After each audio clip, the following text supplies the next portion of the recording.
Welcome to மைதிலிஸ் kitchen. இன்றைக்கி போண்டா எப்படி பண்ணுறதுன்னு பார்க்கலாம் வாங்க. போண்டா போடலாம், அதுக்கான பொருட்கள்லாம் இருக்குது, வாங்கோ எப்படி பண்ணுறதுன்னு பார்க்கலாம். இட்லி மாவு வச்சுருக்கேன். நம்ம அரைச்ச இட்லி மாவு நேற்றுக்கு அரைச்சது 4 நாள் முன்னாடி அரைச்சது இருந்தாலும் நல்லா தான் இருக்கும். இட்லி மாவு 1 கப்பு, கொத்தமல்லி கருவேப்பிலை வச்சுருக்கேன், 1 சிட்டிகை பெருங்காயம் வச்சுருக்கேன். இட்லி மாவில் உப்பு இருக்கும், அதனால் கொஞ்சோண்டு உப்பு இருந்தாலும் வெங்காயத்துக்கு வேணும் உப்பு. 1/2 ஸ்பூன் வரமிளகா பொடி, மஞ்சப்பொடி 1/2 ஸ்பூனு, வெங்காயம் 2 பெரிய வெங்காயம் பெருசாக நறுக்கி வச்சுருக்கேன், 1/2 கப்பு கடலை மாவு வச்சுருக்கேன், ஒரு 3 டீஸ்பூன் இருக்கும், அவ்வளோதான். தேவையான அளவு தண்ணி. இப்போ பண்ணுறதை பார்க்கலாம் வாங்க. இந்த மாதிரி கிண்ணம் எடுத்து நான் அந்த இட்லி மாவு இதில் ஊற்றிக்கலாம். நம்ம இப்போ இதிலே கடலை மாவையும் போடுறேன்.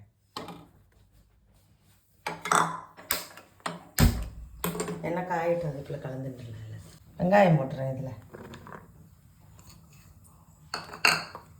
கொத்தமல்லி கருவேப்பிலை, இது நல்லாயிருக்கும், பண்ணி பாருங்க, சூப்பராக இருக்கும்.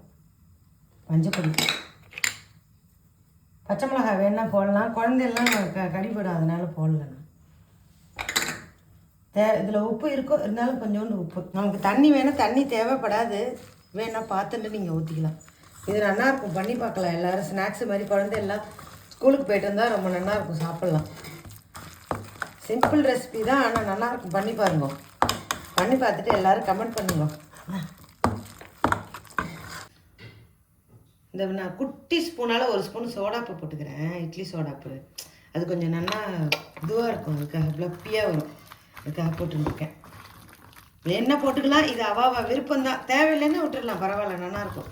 ஏன்னா இட்லி மாவில் உளுந்து இருக்குது, அதனால் உங்களுக்கு நல்லாயிருக்கும் சாப்பிட்றதுக்கு.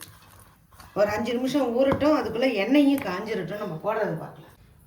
நம்ம ஸ்பூனில் போட்டால் நன்னா வராது, நம்ம கையில் போட்டால் தான் நல்லா வரும். பாருங்க, இந்த மாதிரி தான் போடணும், ஸ்பூனில் எல்லாம் போடக்கூடாது, நல்லா இருக்கும்.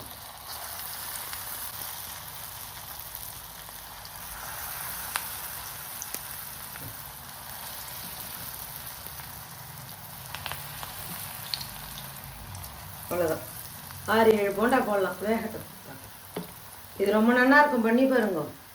டீ காஃபி டீயோட சாப்பிட்லாம், சூப்பராக இருக்கும் சாயந்தரம் நேரத்தில்.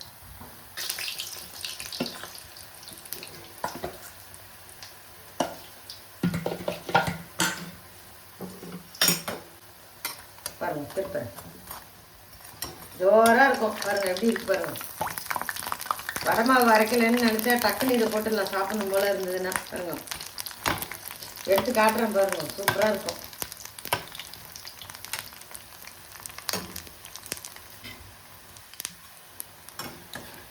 அடுப்பை சின்னதாக வச்சு நல்லா வேக விட்டு மொறுன்னு இருக்கலாம், சூப்பராக இருக்கும்.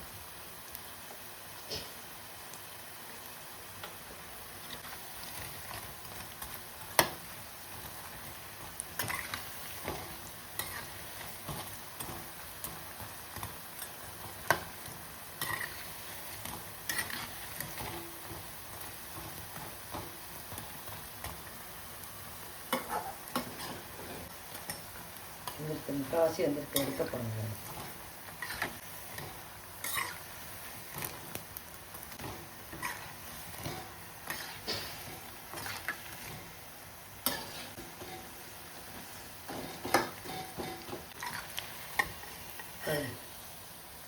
நல்லா வந்துருக்காங்க, சூப்பராக இருக்கும் இட்லி மாவு போண்டா.